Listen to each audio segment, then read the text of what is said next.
आज माननीय राज्यपाल मंगूभाई पटेल जी की गरिमामयी उपस्थिति में भोपाल में आयोजित विकसित मध्य प्रदेश @2047 अंतर्गत रोजगार आधारित शिक्षा रुझान एवं नए अवसर विषयक एक दिवसीय राष्ट्रीय कार्यशाला का शुभारंभ कर विचार साझा किए गए।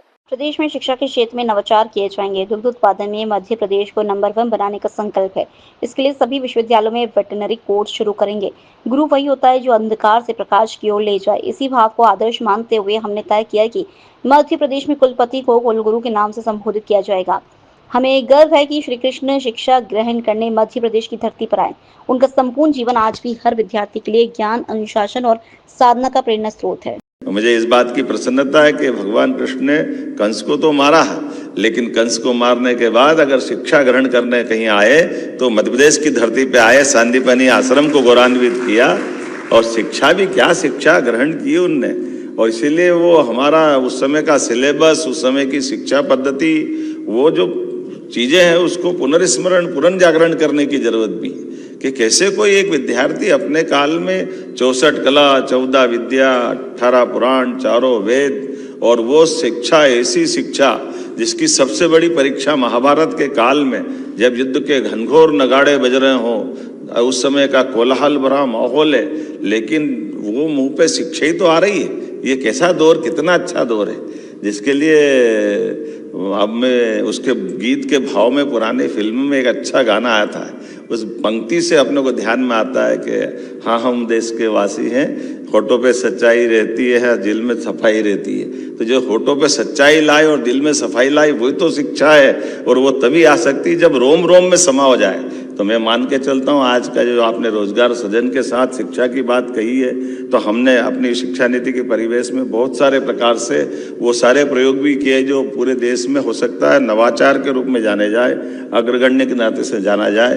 तो एक तरफ मध्य प्रदेश के अंदर 70 से ज़्यादा विश्वविद्यालय हमारे पास हुए हैं, जहाँ प्राइवेट और सरकारी दोनों का जोड़े, और हमारा कैंपस भी बहुत बड़ा हुआ है। उस कैंपस के अंदर संख्या तो बड़ी है, लेकिन इन कैंपसों के अंदर भी हमारी बहुत सारी नवाचार की स्थिति भी दिखाई दे रही है। मैं इस नाते से शिक्षा मंत्री जी को बधाई देना चाहूँगा, उच्च शिक्षा मंत्रालय के सारे अपने अधिकारी, कर्मचारी और बाकी लोगों को बधाई देना चाहूँगा। जब हमने शुरुआत करते हुए गुरु की बात करी, तो गुरु से हमारा वो नाता उस प्रकार से जोड़ा गया जिसके कारण से कहा गया कि विश्व गुरु भारत था, तो विश्व गुरु हम किसी को गुरु शिष्य के नाते से देखने नहीं जा रहे। विश्व गुरु मतलब वही बात जिसके आधार पर जाना जाता है कि अंधेरे से प्रकाश की ओर जाने वाले व्यक्ति को हम गुरु कहते हैं, जो हमारे जीवन के अंधकार को प्रकाशमय कर दे, उसी को गुरु कहते हैं। इसलिए हमने वाइस चांसलर का नाम बदल करके कुलगुरु करने का प्रयास किया, ये हमारे अपने उच्च शिक्षा शैक्षणिक संस्थान में। और मुझे आनंद तो तब आया कि जवाहरलाल नेहरू यूनिवर्सिटी जैसे लोगों ने भी हमारे वहाँ का नाम भी बदल गया।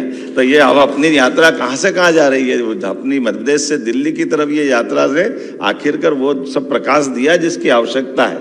मैं महामहिम को धन्यवाद देना चाहूँगा, आपकी मौजूदगी में निर्णय हुआ और यहाँ फलीभूत हुआ और आगे तक चलता गया, उसका जो आनंद दिख रहा है। इसीलिए जब हमारे यहाँ 10,000 से ज़्यादा शैक्षणिक संस्थाओं में जब हमारी NEP 2020 के पाठ्यक्रम के हिसाब से पुनर्गठन की दिशा में आगे बढ़ गए, हमारे सांदीपनी विद्यालयों में लगभग उसमें 220 से ज़्यादा विद्यालयों के अंदर कक्षा 6 के बच्चों को भी कोडिंग करने के लिए हमने अपनी कंप्यूटर लैब से जोड़ने का प्रयास किया है।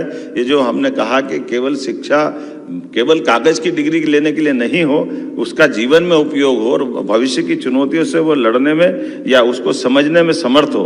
इसलिए AI, data science, machine learning, cloud computing, biotechnology, green energy, आज का जो समय चल रहा है, वाकई अब मैं इसको सरल शब्दों में यही कह सकता हूँ, आजकल करेंसी का जमाना है, लेकिन ये मान के चले कि स्किल ही करेंसी है, ये भारत वालों को मालूम था। इसलिए भारत के लोगों की दृष्टि के हिसाब से आज हम अपने स्किल पे ही जा रहे हैं। जब हम स्किल की तरफ चलेंगे तो आज के समय में इनोवेशन की तरफ भी आना पड़ेगा, और इनोवेशन में हम सब प्रकार से बढ़ रहे हैं। जब एग्रीकल्चर के मामले में भारत के अंदर सबसे तेज गति से आगे बढ़ने वाला अगर कोई राज्य है तो मध्य प्रदेश है।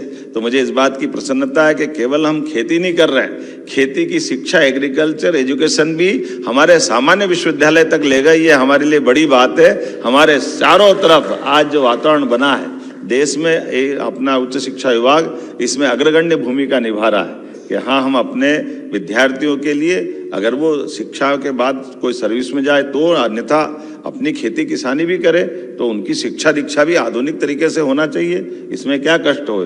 इसी प्रकार से दूसरे भी बहुत सारे कोर्स खोलने की बात कही है। मैं महामहिम को धन्यवाद देना चाहूँगा। हमने अपनी कई सारी चीज़ों को, बनी बनाई व्यवस्थाओं को, चूंकि 2020 की शिक्षा नीति लागू हुई है, इसलिए बीते समय के कई कठिनाइयों को दूर करने के रास्ते भी हमने परिमार्जित करने का प्रयास किया, उनको दूर करने का प्रयास किया। और उसका उदाहरण हमारे मेडिकल यूनिवर्सिटी वाली बात आती है कि हाँ, मेडिकल यूनिवर्सिटी भी होना चाहिए, लेकिन मेडिकल यूनिवर्सिटी केवल पूरे प्रदेश के सभी मेडिकल कॉलेज को संचालित करे। जैसे प्राइवेट मेडिकल कॉलेज अपनी यूनिवर्सिटी संचालित कर रही है, ऐसे गवर्नमेंट वाले कर ले, लेकिन सारे विषयों को खोल करके विश्वविद्यालय का मतलब ही है, उसके दायरे कैसे सीमित हो सकते हैं, उसके दायरे विस्तृत होना चाहिए।